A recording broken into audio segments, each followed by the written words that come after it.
I haven't seen it.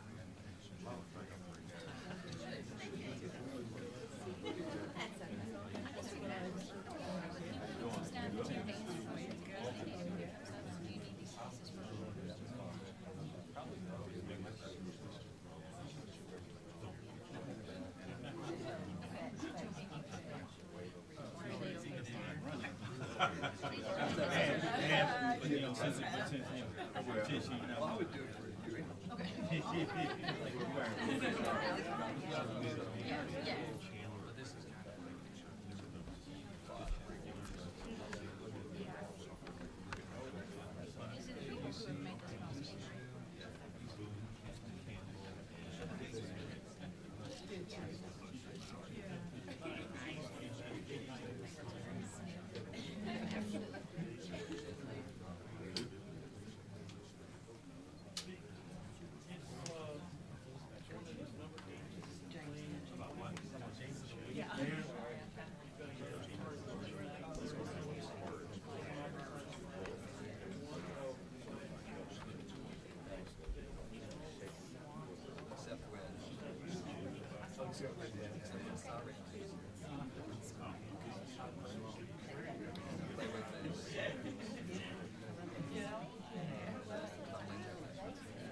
He's never played on the steps of the old Capitol.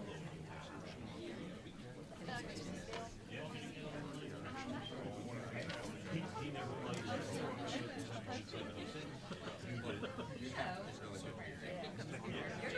I'm involved, brother and sister for life. On everything. Yeah.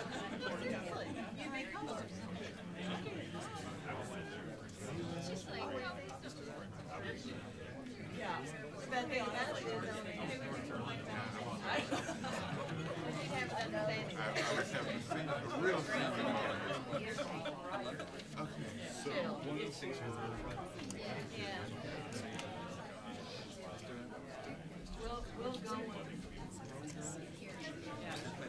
The new language explains the motor language. But you got out a lot. Hey there, Justice. Carolina. Yeah. On a serious note. In a small space. Yeah. Always is.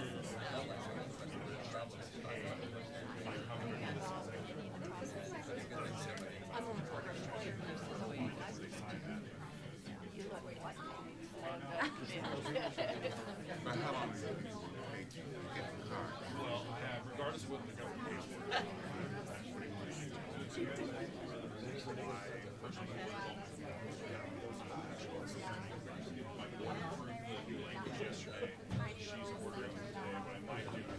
small batch for the qualifying and hoping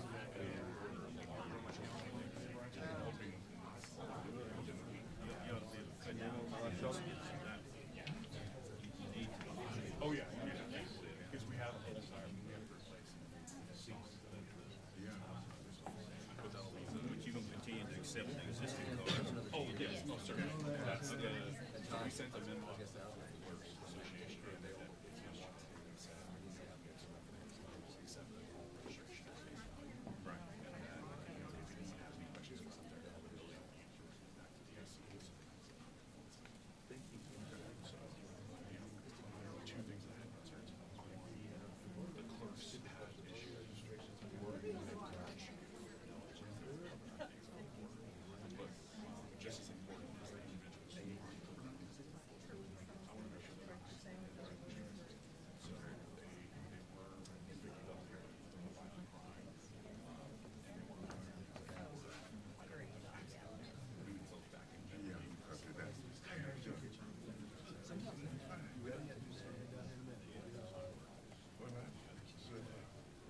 Oh, I'll be here. He'll be done momentarily. That's great. Thank you. I doubt it. I wouldn't plan on it. Oh, are we? Oh, okay. Oh, no, come on. Well, see, I haven't seen it, and no one has told me that. On Sunday.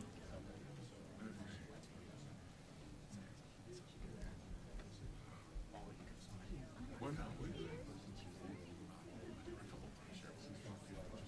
I saw they, Oh, you got stuck behind the your dumb huge emergency management. okay, great.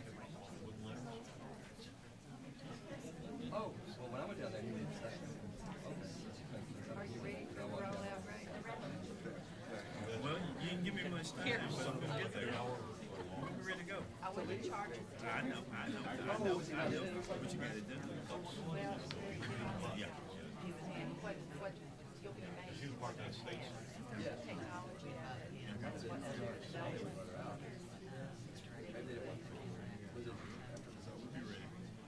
It was actually a really big job. You're dealing with trying to find 170,000. You were there when That's what we added up to Right, less right. than 170,000. And then we had to eliminate some of them because they weren't going under the order. Got it down, right now, actually, it's about 103,000, which is a huge number.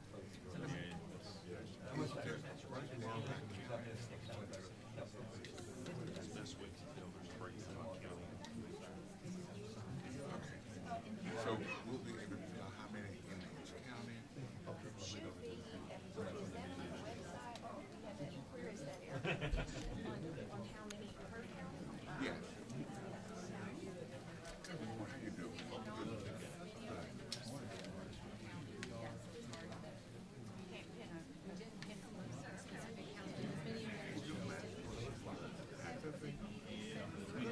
County goes down next year. Oh, okay. Let me know when you're ready. Is that the press? Latasha, if you want to come up and join us too.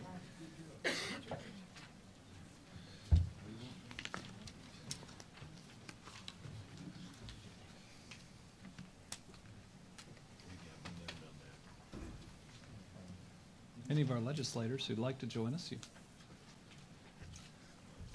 Are we good? Yes? Yes? Chris? Good morning.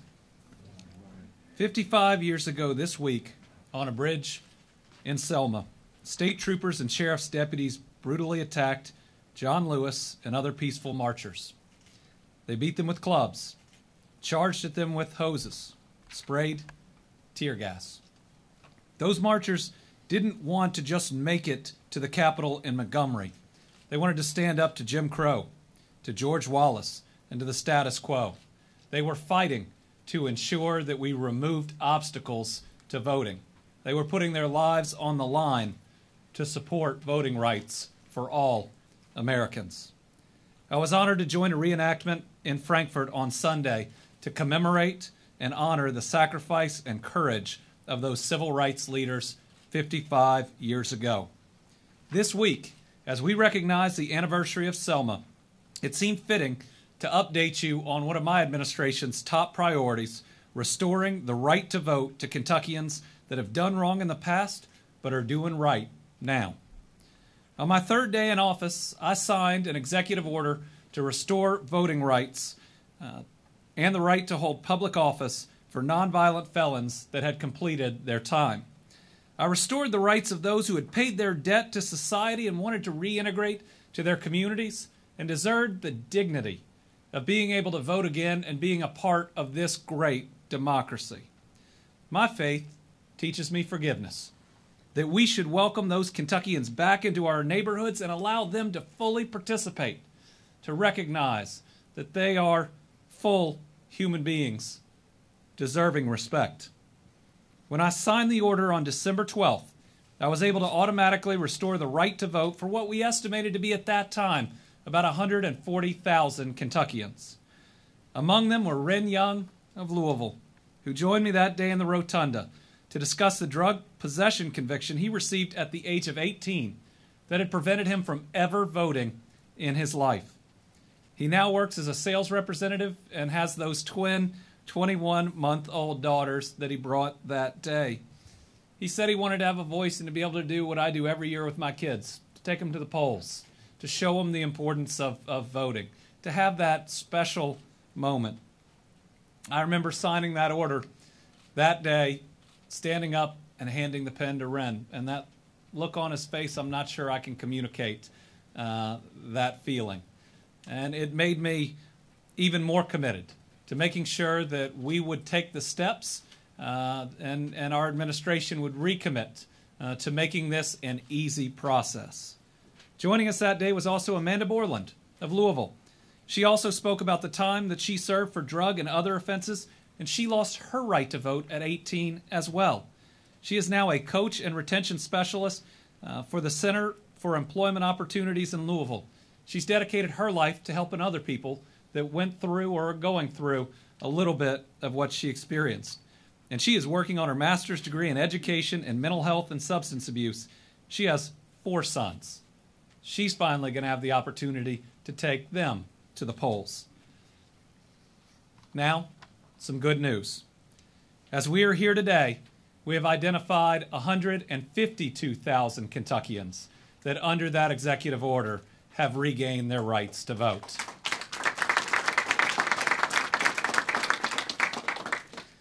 And I will tell you that we have pushed hard. Folks in our Justice Cabinet have absolutely stepped up to the plate. I saw Secretary Noble. Where are you, Secretary Noble? Oh, come on up here. And those at Department of Corrections and many other parts of our Justice Cabinet, I'm going to tell you, they have worked incredibly hard knowing how important that this was. We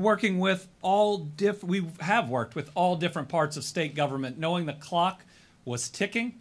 There were elections coming up, and once you sign that executive order, people ought to be able to vote in that next election. And I want to emphasize one critical piece. People must be able to register in time. And so today, I'm announcing we are live with the tool that will allow people who's had their rights to restore to begin registering immediately as early as today. I'm announcing our new website that's going to help identify for those that want to go in and register that their rights indeed have been restored. The website is www.civilrightsrestoration.ky.gov. It features a searchable database for individuals to find out if they qualify, and if they do, to go register, hopefully right away. The process is simple. All you have to do is enter a first and last name and a date of birth. You then verify the county of conviction or supervision, and a result is displayed.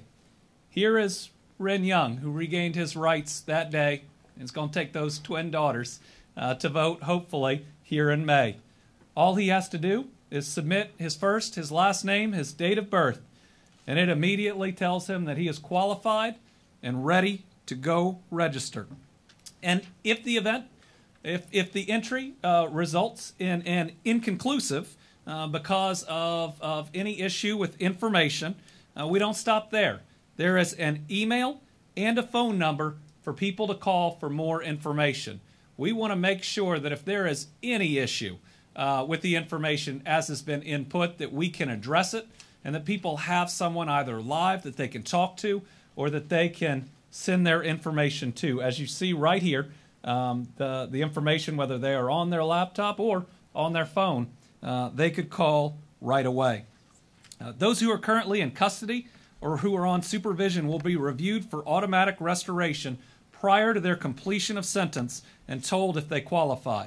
If they don't qualify, and this is on here, you can also click on an application online to then apply to have your rights restored. If you don't qualify under the executive order, we do want you to know the other process that is out there. The deadline to register to vote in the May primary is April the 20th. I hope people will get on today. Learn that they qualify, because 152,000 people qualify, and start to go registering now and not wait until closer to that deadline. I appreciate the State Board of Elections who has worked with us every step of the way. They are a credit to the people of the Commonwealth. We appreciate all your folks, Jared. And I want to thank the staff at the Justice Cabinet, the Department of Corrections, and Kentucky Interactive for their hard work. This was a team effort, and I can tell you both Latasha and I pushed pretty hard to make sure that it happened. Thank you all for joining me this morning to talk about our ongoing efforts to make this priority a reality. And I'm excited to say we are live today. People can get on, check their status, and go register to vote. So starting today, we shouldn't have any excuses. 152,000 people ought to get online. Hopefully, well, they shouldn't all get on at the same moment, right, with the system. That'll get on today, though, and start getting in to see those clerks and getting registered. This is what Team Kentucky looks like. Different parts of government, different branches of our executive branch, all working together to just do the right thing. As Congressman Lewis says, the right to vote is precious, almost sacred. It is the most powerful nonviolent tool or instrument in a democratic society. We must use it.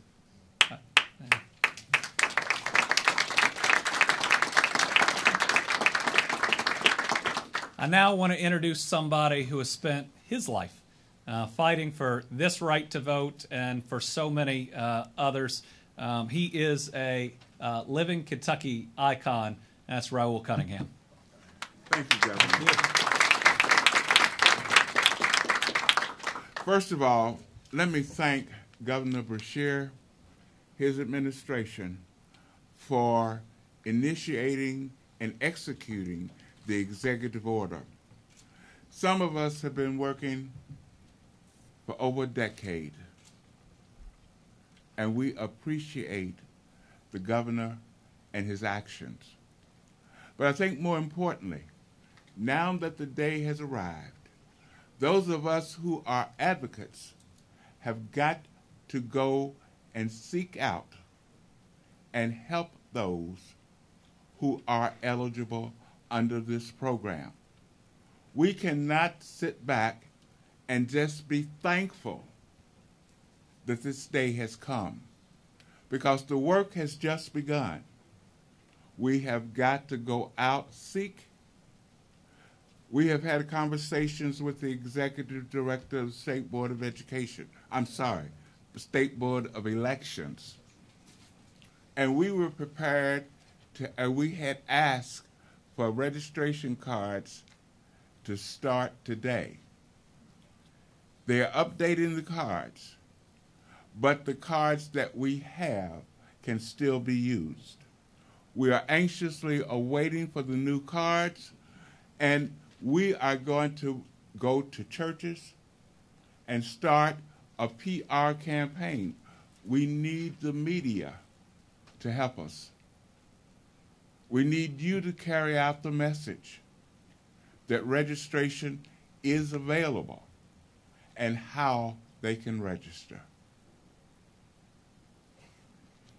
We will have a full program, and we look forward to working with our allies, our partners, to carry out the mission to register every eligible voter that we can register, because we know the importance of voting, and voting, as Congressman Lewis said, is precious, it is sacred, and we must help those who need assistance.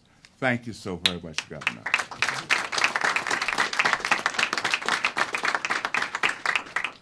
I'm going to go off program a little bit because in this room I'm allowed to do that.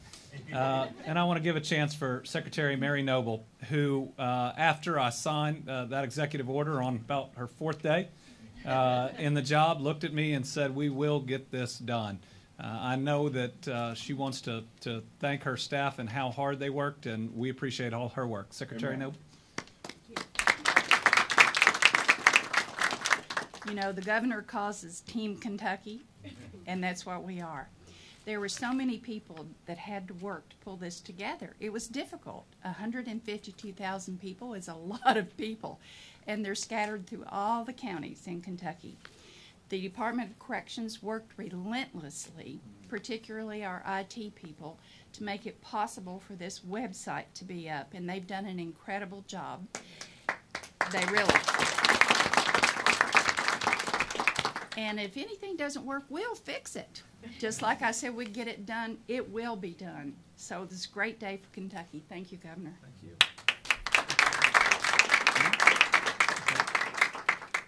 And do we have anybody else on the program? Clark? Okay. It's an exciting day. We are live. People can start registering. The information is right there at everybody's fingertips. 152,000 people have the opportunity, starting right now, to get registered, to become a part of our great democracy, and to make their voices be heard. We'll take questions on this, and then I'll take questions on other topics after we excuse everybody else. Tom. Governor, does the website also allow you to register after you find out that you're good to go? So, Yes, Natasha. there are links that take you as soon as you find out that you're eligible down at the bottom of the screen, and then at a tab at the top to the right. As you all know, this is Latasha Buckner, who is our Chief of Staff and General Counsel. Yes. Maybe a naive question. If you identify them, couldn't you contact them and ask them or recommend them to vote? Well, they're the names we believe, because the charges were also are open records. Our job in government is, I believe, to make the opportunity there. And I know we have many partners in the community that are going to be reaching out directly to these folks. But let me say, I want to encourage everybody to vote. This isn't about one party or the other. It is not about an election. It's about people who ought to have the dignity to vote and whose rights have been restored. We want all of them to sign up. And I know that there will be folks out there that are pushing hard for that. Are you for the constitutional amendment in the legislature? I am for a constitutional amendment that restores voting rights. I'm not for any extra waiting period after you have completed your sentence. Your sentence is set. That's the amount of time it's supposed to take for all of your rights to be restored. The other concern is moving that, if it's not going to be automatic restoration, moving the power outside of the governor's office. I mean, if the legislature can't figure out a waiting time or not a waiting time, moving that authority would likely result in fewer people having their rights restored. But let's pass a clean constitutional amendment that says for nonviolent felonies, once you have completed that time, your right is automatically restored, and we've already got the system up and running that would do that. let's not create more work for those that have already worked really hard to make this happen. Mr. Cunningham talked about the Board of Elections. Did you or anyone in your administration reach out to the Secretary of State and work with Secretary Adams on this? Well, we've worked directly with the Board of Elections. You know, some of the powers have changed based on the last legislative session. So we've been communicating, I know, with the Board of Elections. I'm not sure exactly how much communication we've had with the Secretary of State, but we've made sure that that process that's there on registration, that we are making sure that everyone has all that information. If IDs end up being needed to actually vote, is there assistance through the website for people that are now eligible to also get help with that? No, there's nothing that links about the bill because we can add it if that becomes law. We can certainly add that usability to the website. So. No, but that's a good question. And should that bill become law, we will commit to updating, to making sure that people know what they will need to vote. But this is about making it easier to vote. And with what those marchers in Selma and so many others before and after them did, we should not be creating new obstacles to vote. Too many people have fought, many people have died for the right to vote. And every time we set up an obstacle, what it does is prey on the marginalized and make it so much harder for those whose voices typically aren't heard, and maybe to even extinguish those voices. And I just don't think that's the right thing to do. Along those lines, and I know this isn't a different topic, but as it came out of the House last night, do you anticipate that you would veto SB 2? Well, I want to wait to see what the final bill will be. It's got to go to a conference committee, I believe, now with all the amendments that are on it. But I am not for any bill that makes it harder for people to vote. We have 0 cases of people pretending to be other people to vote. I was Attorney General for 4 years. We ran the election fraud hotline. I sat in the room with all different types of law enforcement, federal and state, and during that time we did not see one single case of somebody trying to use a different identity to vote. I don't agree with making it harder to vote. Do you have any thoughts on the motivation behind the bill? You know, I don't want to suggest motivations. I will say that this Secretary of State has been open to talk with different folks about different amendments, and I want to give some credit there. But at the end of the day, if a bill makes it harder to vote, I'm going to have a hard time supporting it. Yes. This process assumes that everybody has internet access. What accommodations are being made for people who don't have internet access? Well, we have the phone number that's on there that we need to publicize and get out, and we hope that the media will help too. We can check on our end through the database, and our hope is that a lot of the groups out there that I know are going to be pushing to register folks will assist in making sure that technology is available, and or identifying individuals that we know qualify and contacting them directly.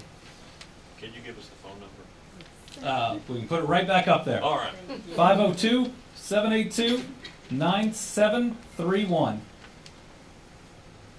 And I will say that we do anticipate that we're going to staff up a little to make sure that we don't have those long lines. And we appreciate the commitment from the Justice Cabinet to do that. They had already pre-planned and were prepared. What about the people who are currently serving out their sentences? Is there a system in place to help them figure out whether their rights will be restored, or do they have to wait until they pop up in that database? As we mentioned, there is a process as their sentence is ending where they're going to be communicated with directly about the process and when their rights would be restored. And so our goal is as people exit the system, they have that information as they're leaving it. And then that will be updated. Mm-hmm. Oh, this is being updated on a regular basis. What are we? Daily? Daily? Yes. It's a daily basis. Thank you all for your work. I mean, it's a testament. A whole lot of people are going to be able to vote because of it. All right. Thank you all. And I'll take all those other questions now. Thank you. All right. Questions on anything else? Check every day on coronavirus. Yes. Again, we have, as of this morning, no confirmed cases of coronavirus in Kentucky. We have tested a third individual and are waiting for that test to come back, which we think we will have shortly. That test was done out of an abundance of caution, and that there's no reason to anticipate a positive result.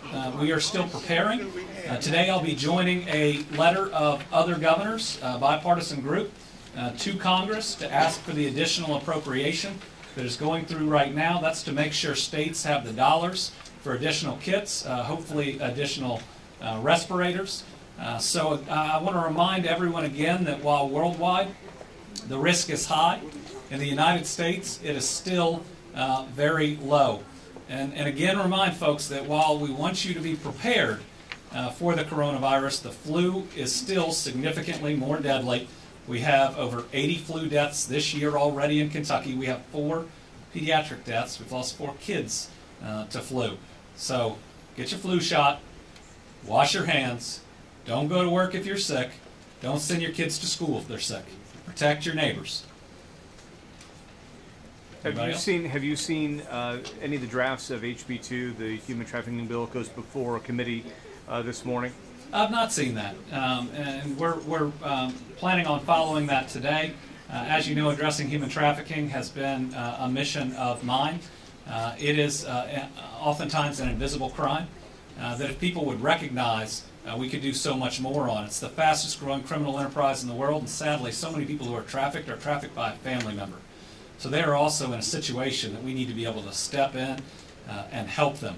One way that we can help them is a certain part of the budget that I proposed, and that's the 350 new social workers.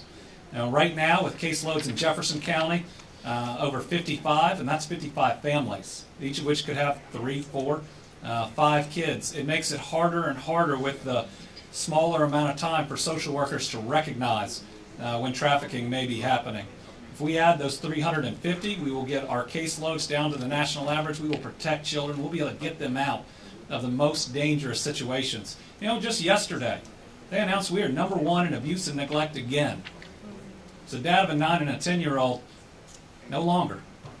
I want to be the governor that ends us being in that position, and this is the way to do it. The reason we have vacancies with social workers is because of the caseload, not anything else. And if we can get these new workers, we can better protect our children.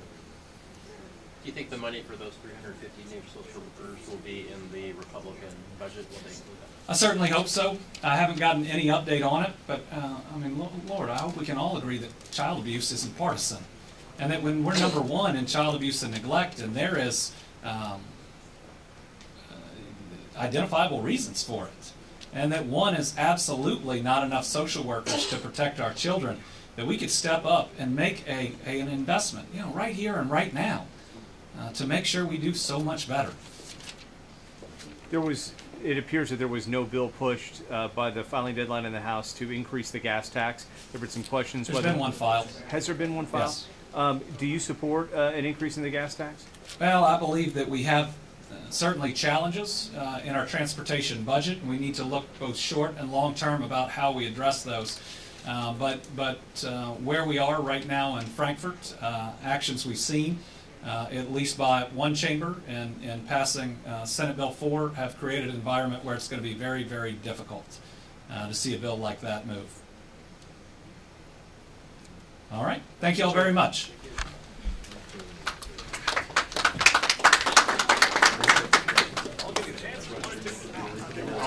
Great. Great. Okay.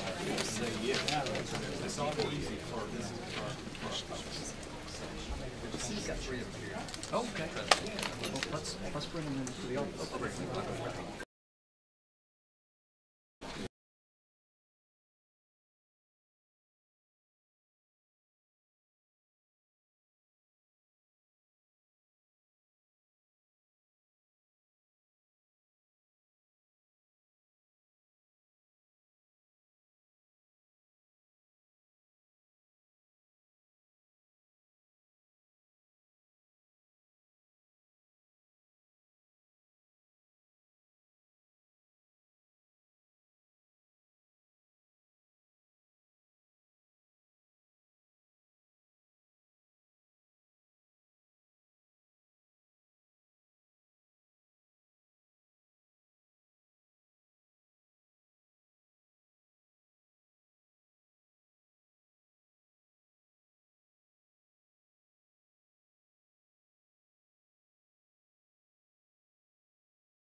22345.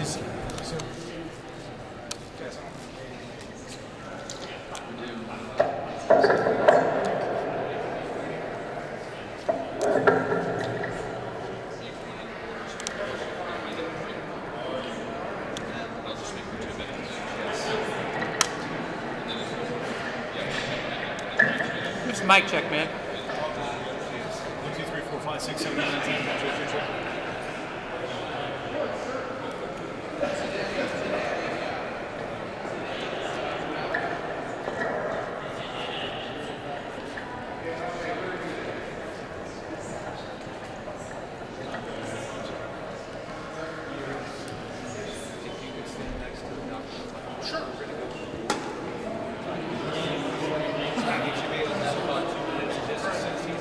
First floor. Yes.